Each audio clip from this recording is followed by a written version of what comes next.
Dear students, in this lecture we will study about Coulomb's law in vector form.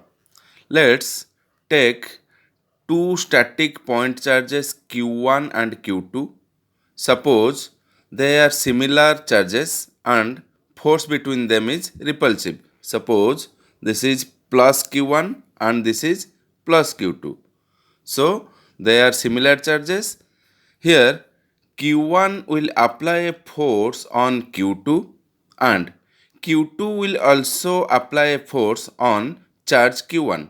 So there will be two forces acting in opposite direction and it is along the line joining the two charges. So how will we name that two forces? We will name it by F12 and F21. Suppose this is F21 and this is F12.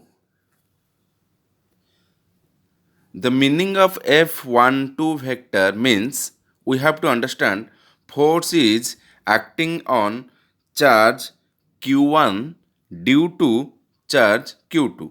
That means Q2 is applying a force on Q1. So F12 is force acting on charge Q1 due to Q2. Similarly, F21. F21 means force acting on charge Q2 due to charge Q1.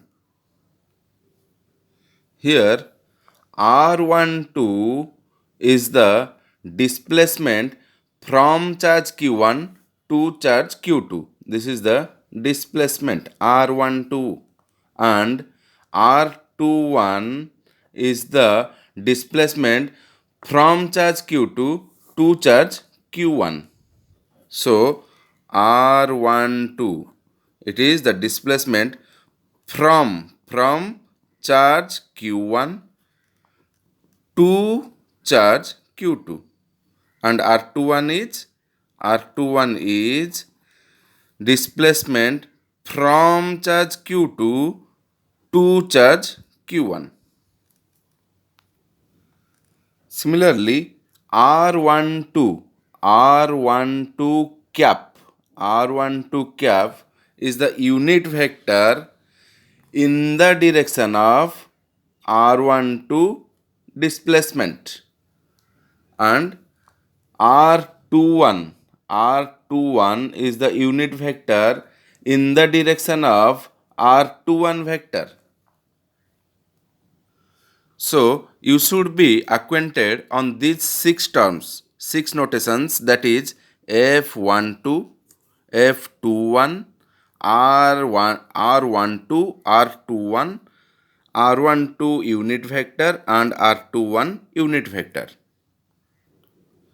Here F12 and R21 are in same direction. So to give the direction of F12, we can write R21 unit vector because R21 and F12 are in same direction.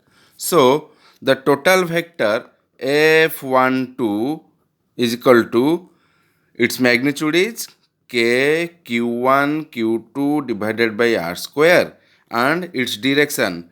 To give the direction of F12, we should write R21 unit vector because F12 and R21 are in same direction.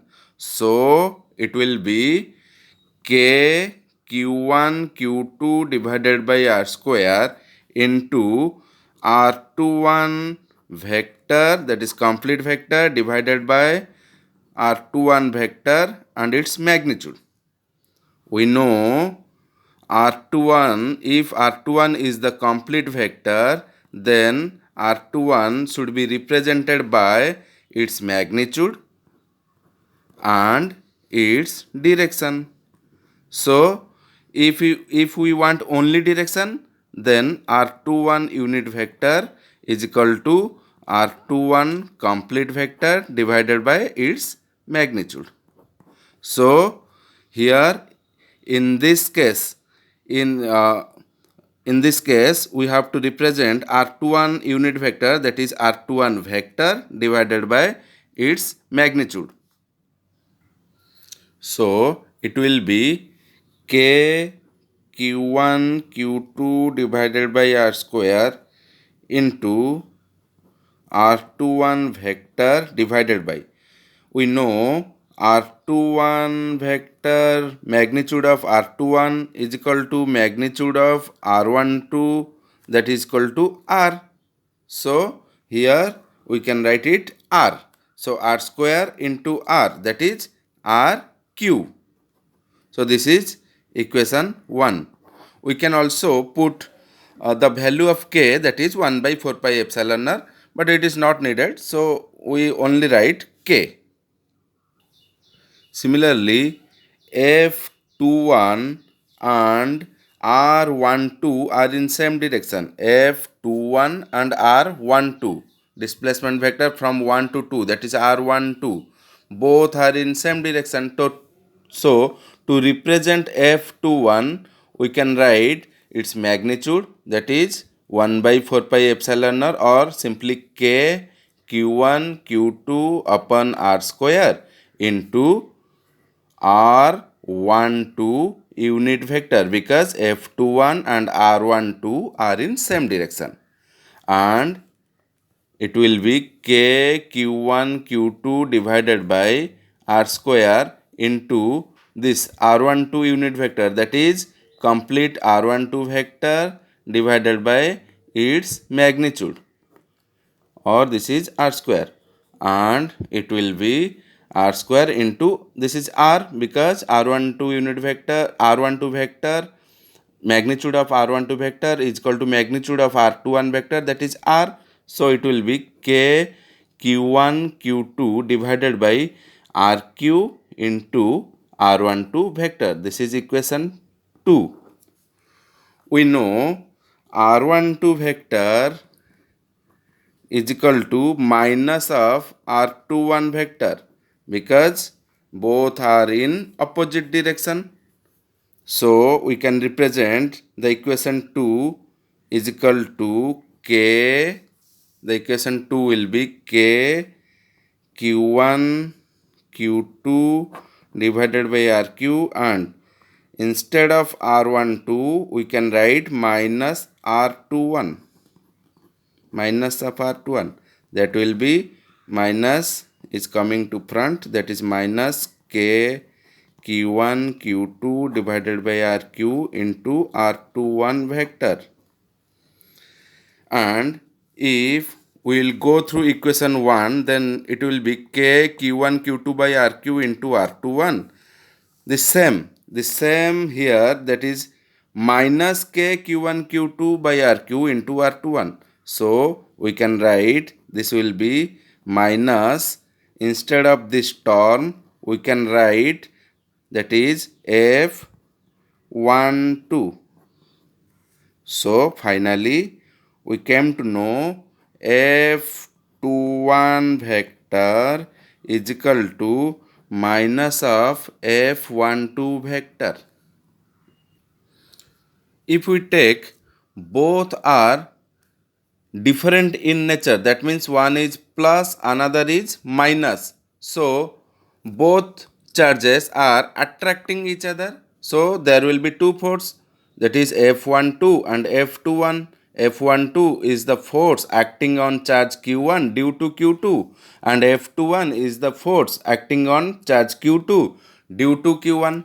In this case, first we have to represent F12. What is F12 and what is F21, and what is the relation between F12 and F21. So F12 and R12 are in same direction. Let's see, F12 and R12 are in same direction. So to represent F12, we should first write its magnitude, that is K Q1 Q2 upon R square, and to represent its direction, it will be written R12 unit vector, because F12 and R12 are in same direction. So it will be K q1 q2 divided by this r12 vector, unit vector is r12 vector divided by magnitude of r12 vector, that is r. So it will be rq into r12 vector. This is equation 1. Similarly, we can write f21 is equal to k q1 q2 divided by rq into r21 vector, that is equation 2. Since r12 is equal to minus r21 vector, since r12 vector is equal to minus of r21 vector, so f21 is equal to minus of f12, or we can write f12 is equal to minus of f21 vector. So it can be concluded that whenever two charges are facing each other, they experience an equal and opposite forces. But the limitation is electric charge must be at rest, that means it must be static charge, and electric charge must be a point charge.